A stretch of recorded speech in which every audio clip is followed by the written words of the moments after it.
দুটো voter card দু জায়গায় ফর্ম জমা। সাউথ সিটিতে বিএলওকে গালমন্দ, যাদবপুর থানায় অভিযোগ দায়ের।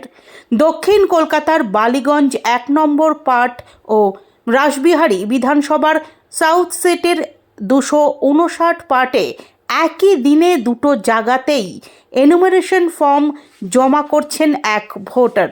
প্রথমে বালিগঞ্জে, পরে সাউথ সিটিতে ফর্ম জমা করতে গিয়ে ২৫৯ পার্টের বিএলও মুনমুন দত্তের হাতে ধরা পড়েন তিনি।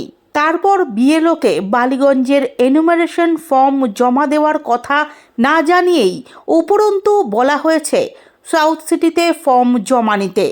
বিএলও ফর্ম না নিতে চাইলে তাকে অকথ্য ভাষায় গালিগালাজ করেন ওই মহিলা ভোটার, এমনটাই অভিযোগ। বিএলও মুনমুন দত্ত যাদবপুর থানায় ইতিমধ্যেই অভিযোগ দায়ের করেছেন ওই মহিলার বিরুদ্ধে। অভিযুক্তের দাবি, বিএলও তার সঙ্গে দুর্ব্যবহার করে এবং তার নাম অযথা বাদ দেয়। তিনি জানিয়েছেন, আমার ফর্ম যদি সাউথ সিটিতে জমা নিত তাহলে আমি বালিগঞ্জে জমা করতাম না। তিনি যে দু জায়গারই ভোটার স্বীকার করে নিলেন নিজেই। তিনি আরও বলেন, সাউথ সিটিতে ফর্ম নিলে বালিগঞ্জে নাম কেটে নিতাম। আমি এটাই চেয়েছিলাম, বিএলও নেয়নি।